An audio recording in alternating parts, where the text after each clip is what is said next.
नमस्कार. मी भाऊ तोरसेकर. तुम्ही बघत आहात प्रतिपक्ष. मित्रांनो, आता महाराष्ट्रातल्या निवडणुका होऊन गेलेल्या आहेत. लोकसभे पाठोपाठ विधानसभेच्या निवडणुका झालेल्या आहेत. त्यामुळे पुढली निदान 4.5 वर्ष ज्याला राजकीय म्हणता येतील अशा कुठल्याही निवडणुका नाहीत. जेवढं प्रचंड बहुमत महायुतीला मिळालेलं आहे, त्यानंतर हे सरकार 5 वर्ष निर्वेदपणे चालेल याविषयी कोणाच्याही मनात शंका असायचं कारण नाही. ज्या प्रकारे बहुमत नसताना सुद्धा भाजप प्रणित एनडीएचं सरकार नरेंद्र मोदी चालवत आहेत, ते बघितलं तर लोकसभेच्या सुद्धा मध्यावधी निवडणुका येण्याची शक्यता नाही. आणि त्यामुळे सत्तेचं राजकारण ज्या दोन निवडणुकांभोवती घोटाळतं, त्या लोकसभा आणि विधानसभेच्या निवडणुका संपलेल्या आहेत. त्यामुळे निवडणुकांचं राजकारण एक प्रकारे महाराष्ट्रातून पुढच्या 4-4.5 वर्षासाठी संपलं, हे सत्य प्रत्येकाने स्वीकारलं पाहिजे. आणि मग त्या जर निवडणुका होणार नसेल तर महापालिका, नगरपालिका, नगर परिषदा, तालुका पंचायत किंवा जिल्हा परिषद या निवडणुका बाकी आहेत. पण या निवडणुका म्हणजे मुंबई महापालिका असेल किंवा पुणे वगैरे महापालिका, अशा मोठ्या महापालिका ज्या काय 5-7 आहेत त्या सोडल्या, तर बाकीच्या ठिकाणच्या छोट्या महापालिका किंवा छोट्या नगर परिषदा, तालुका आणि जिल्हा पातळीवरच्या स्थानिक स्वराज्य संस्थांच्या निवडणुका या तुलनेने राजकीय नसतात. कारण तिथे कुठल्याही पक्षाचं चिन्ह वगैरे फारसं काम करत नाही. अर्थात पक्षातर्फे निवडणुका लढवल्या जातात, पण एकाच पक्षातले दोन गट वेगवेगळ्या आघाड्या बनवून एकमेकांची जी गटबाजी असते त्यामध्ये या राजकारणाच्या निवडणुका होतात. म्हणजे राष्ट्रवादीतले दोन गट हे कुठल्या तरी तालुक्यामध्ये किंवा जिल्हा परिषदेच्या निवडणुकीत एकमेकाविरुद्ध दंड थोपटून उभे ठाकलेले असतात. शिवसेनेतलेच, भाजपतलेच दोन गट एकमेकावर कुरघोडी करण्यासाठी तिथे लढत असतात. आणि त्यामुळे मुंबई, पुणे किंवा नागपूर अशा किरकोळ महापालिका सोडल्या तर राजकीय निवडणुका आता पुढल्या 4-4.5 वर्ष होणार नाहीत, हे आपण गृहीत धरलं पाहिजे.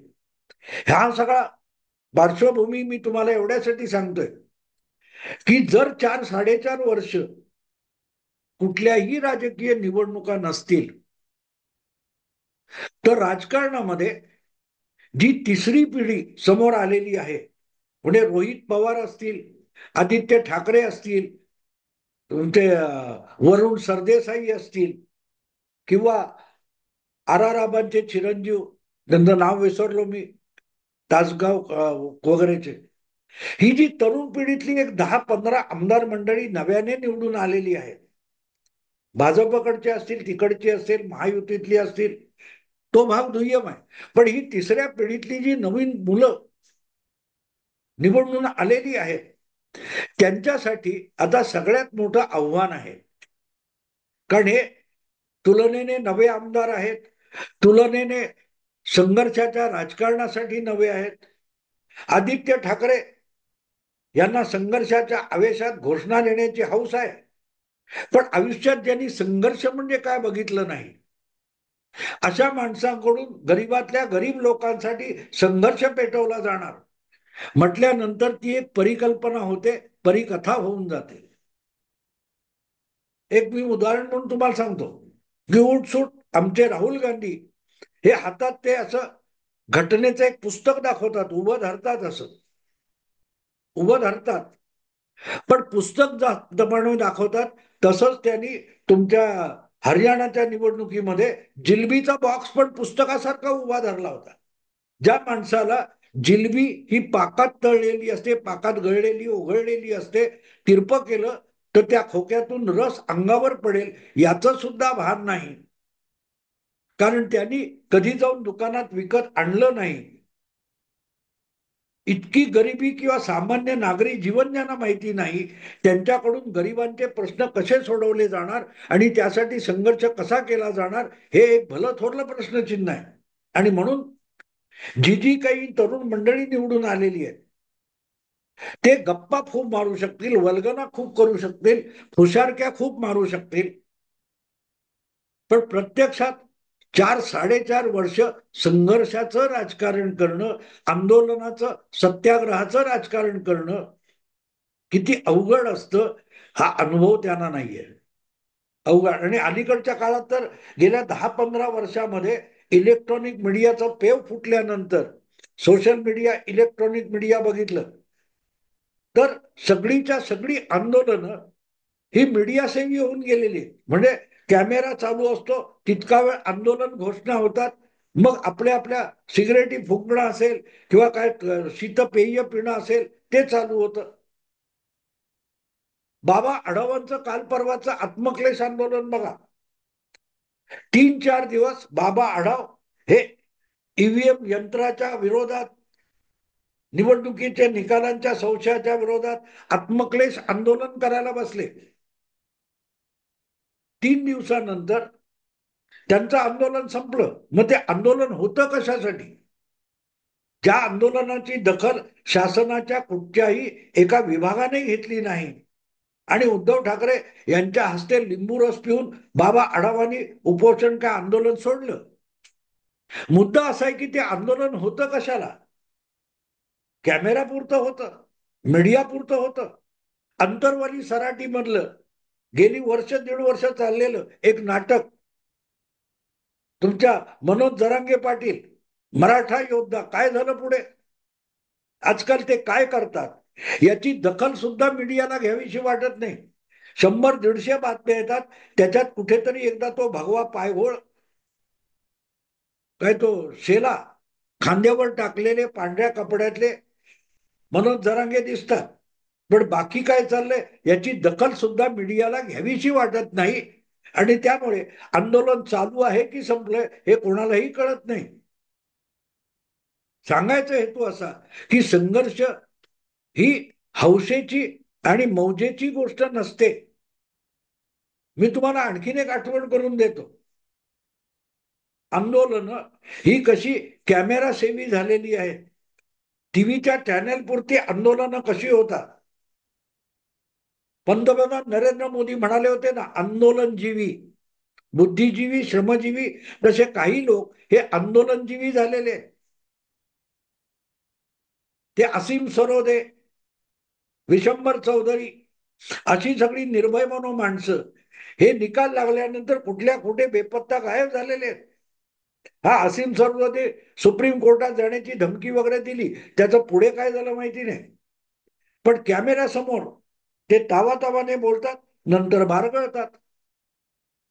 आणि अशांच्या आधारावर आपलं राजकारण करायला बघणारे आदित्य ठाकरे असतील किंवा जे कोणी रोहित पवार वगैरे आहेत, त्यांचं राजकीय भवितव्य काय असा प्रश्न पडतो. कारण संघर्ष न करता आयत्या बिळावर येऊन बसलेली ही माणसं आहेत. यांनी काय केलं? देवेंद्र फडणवीस सारखा माणूस हा धडपडत धडपडत, एकनाथ शिंदे यांच्यासारखा माणूस धडपडत धडपडत या आजच्या उच्च पदापर्यंत येऊन पोहोचलेत. अनेक टक्के टोणपे खात, ढोपरं फुटत, जखमा सोसत ही माणसं या उच्च पदापर्यंत येऊन पोहोचली.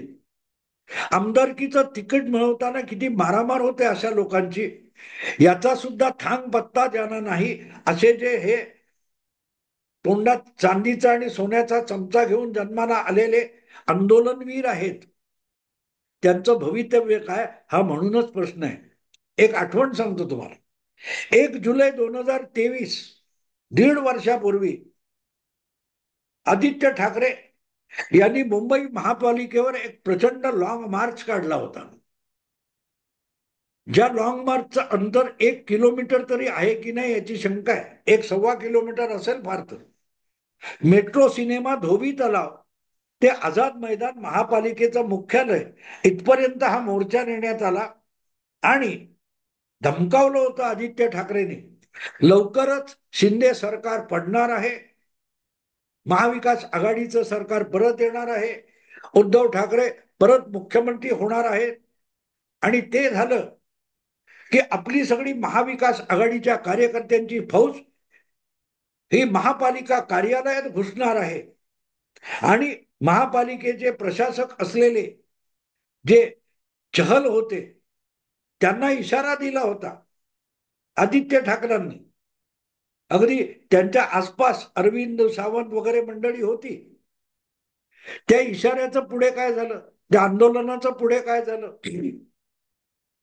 1 जुलै 2023 हा लॉंग मार्च आणि इशारा झाला आणि 24 तासाच्या आत ज्या महाविकास आघाडीचं सरकार येणार होतं त्यातले आणखीन 40 आमदार अजितदादा पवार यांच्या नेतृत्वाखाली महाविकास आघाडीला सोडून महायुतीमध्ये दाखल झाले आणि आदित्य ठाकरेंसकट मीडिया सुद्धा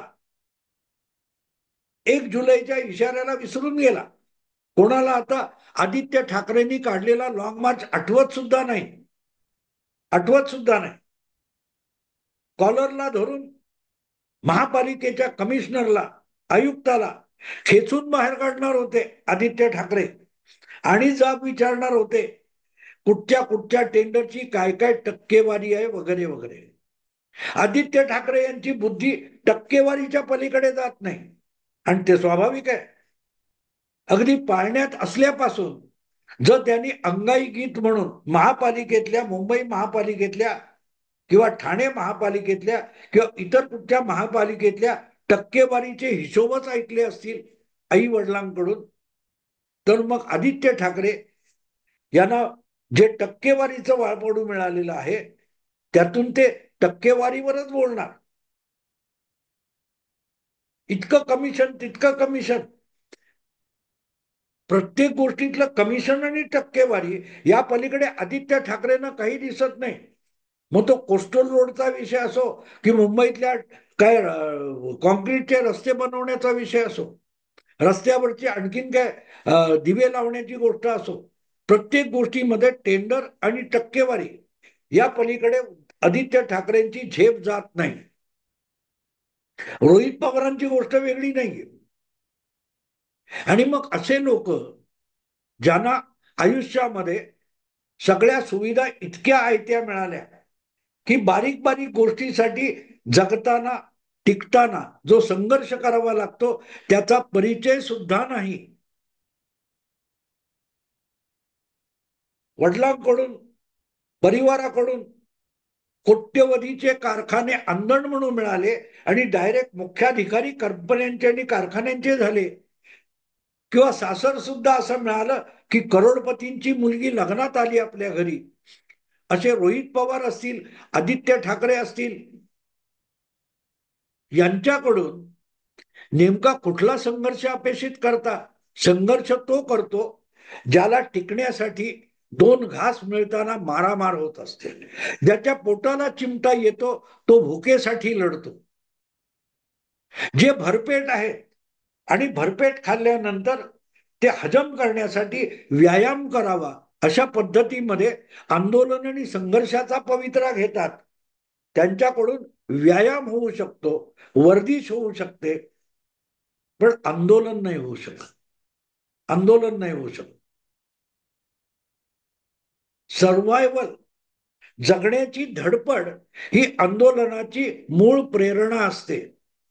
ज्यांच्या आयुष्यात आपल्या अस्तित्वाची आणि आपल्या जगण्याची कुठलीही चिंता नाही असे सुखवस्तू लोक आंदोलनाचं नाटक करू शकतात, आंदोलनाच्या फुशारक्या मारू शकतात आणि त्यातून राजकारण संपूर्ण उलटून टाकण्याची घोषणा करतात, पण त्याच्या पुढे काही होत नाही. आणि म्हणून 1 जुलै 2023 रोजी मुंबई महापालिकेच्या तत्कालीन आयुक्ताला कॉलरला धरून बाहेर आणणार आणि जाब विचारणार अशी घोषणा आदित्य ठाकरेंनी केली आणि ती हवेत विरून गेली. ना मीडियाला आठवत आहे तो सगळा कौतुकाचा लॉंग मार्च बाळराजेंचा दाखवणारी जी माध्यमं होती त्यांना आदित्य ठाकरेंचं ते आंदोलन आठवत सुद्धा नाही आणि खुद्द आदित्य ठाकरेंना सुद्धा आठवत नाही. असे लोक मार्कडवाडीमध्ये जाणार, असे लोक तुमच्या बाबा आढावांचं उपोषण सोडवायला जाणार, असे लोक अंतरवाली सराटीमध्ये घिरट्या घालणार. पुढे काय? पुढे बिग झिरो. Big zero. चल रे भोपळ्या, टुणूक टुणूक.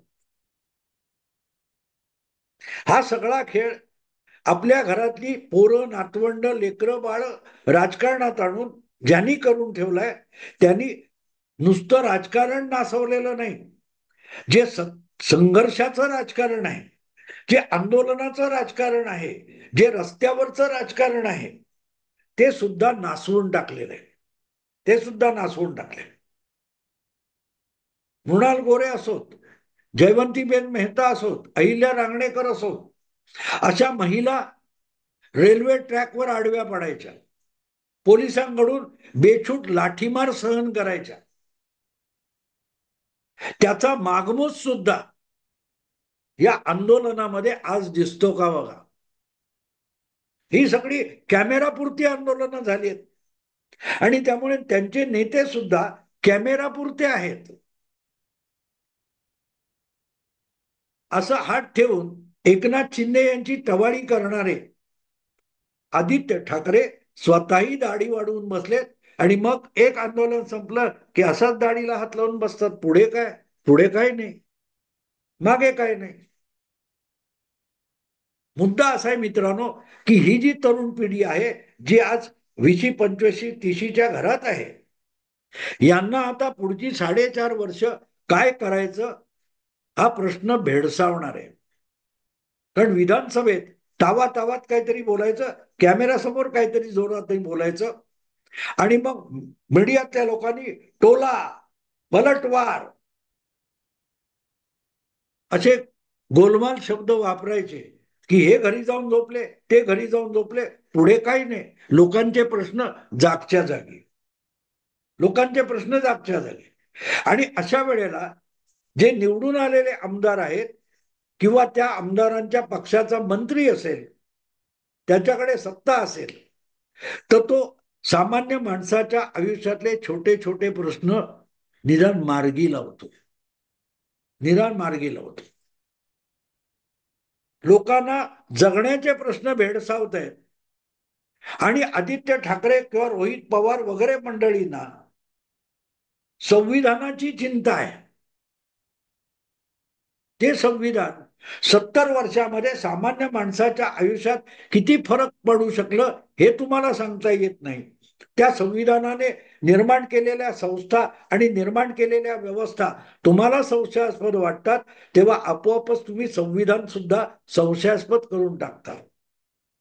आणि अशी 20-30तली पोरं आणि 80 ओलांडलेले शरद पवार जेव्हा हातात हात घालून चालायला लागतात, तेव्हा मग ते गांधीजींचा फोटो आठवतो, चित्र आठवतो की गांधीजींच्या हातातली काठी घेऊन एक छोटस पोर 5-7 वर्षाचं धावत सुटलेलं आहे आणि ती काठी पकडून गांधीजी कसे बसे त्याच्या मागे धावतायत. आज मला ही नवी पोरं जी काय पोरकटपणा करतायत त्याच्या मागे धावत सुटलेले शरद पवार बघितले की ते गांधीजींचं चित्र आठवतं. ती काठी पकडून पळणारं पोर आणि आपली काठी कुठे घेऊन चालणारे म्हणून ती काठी आपल्या हातात राहण्यासाठी धावणारे गांधीजी बघितले की साक्षात शरद पवार आता गांधीजी झालेत असं म्हणायची वेळ येते. मुद्दा इतकाच आहे की 4.5 वर्ष जर मोठ्या कुठल्या निवडणुका नाहीत आणि या आता जिल्हा परिषद, तालुका पंचायत, महापालिका वगैरे निवडणुका उरकल्या पुढच्या वर्षभरात, की उरलेली 4 वर्ष ही नव्या आमदारांची जी फौज आहे का वेगवेगळ्या पक्षातली, त्यांच्या समोर आव्हानच नसतील तर ते टिकणार कसे? टिकणार कसे? कारण त्यांच्या पूर्वजांची पुण्याई हळूहळू करत संपत चाललेली आहे. खुद्द रोहित पवार कसे बसे परत एकदा निवडून आलेले आहेत. आदित्य ठाकरे सुद्धा कसे बसे काठावर वरळीतून निवडून आलेले आहेत. ही बरीच तिसऱ्या पिढीतली जी राजकीय नेत्यांची पिलावळ आहे, ती आत्ताच पूर्वजांची पुण्याई संपलेल्या परिस्थितीत निवडणुका जिंकून आली आहे. तर 5 वर्षानंतर त्या पुण्याईला बाजारात किती किंमत असेल याचा तरी त्यांनी विचार करावा. बाकी आंदोलन, कॅमेऱ्यासमोर फुशारक्या मारणं, वल्गना करणं, गमजा करणं चालू राहू द्या. पण सगळ्यात मोठा प्रश्न परत एकदा 4.5-5 वर्षानंतर येणाऱ्या ज्या निवडणुका आहेत तिथपर्यंत तुम्ही राजकारणात आणि सार्वजनिक जीवनात टिकून कसे राहणार हा प्रश्न आहे. संघर्षाचं नाटक करता येतं, पण संघर्षाचे चटके सोसण्याची तयारी असावी लागते. ती बहिणाबाई म्हणते ना, अरे संसार संसार जसा तवा चुल्यावर, आधी हाताला चटके तेव्हा मिळते भाकर. ज्यांना तव्यावरचे चटके नको असतात पण गरम गरम भाकरी हवी असते, असे लोक बहिणाबाई समजून घेऊ शकत नाहीत. त्यांना गरम गरम तव्यावरची भाकरी ताटात आली की ती तोडताना भाजलेला हात हवा असतो, पण तव्यावरची भाकरी भाजताना हाताला जे चटके लागतात ते नको असतात. आणि म्हणून आजोबांनी ठेवलेल्या तव्यावर भाकऱ्या भाजत भाजत तिसरी पिढी रोहित पवारांची आली आणि भाकरी करपून गेली आहे. मुद्दा एकच आहे की या तिसऱ्या पिढीतले जे जे कोणी नातू पणतू वगैरे निवडून आले त्यांचं 4 वर्षानंतर 2029 मधलं भवितव्य काय असेल याचा विचार त्यांनीही करावा, त्यांच्या पाठीराख्यांनी करावा आणि त्यांचे ढोल पिटणाऱ्या माध्यमांनी सुद्धा करावा. मित्रांनो, आता इथेच थांबतो. आवडलं लाईक करा, शेअर करा आणि प्रतिपक्षाला सबस्क्राईब करा. नमस्कार.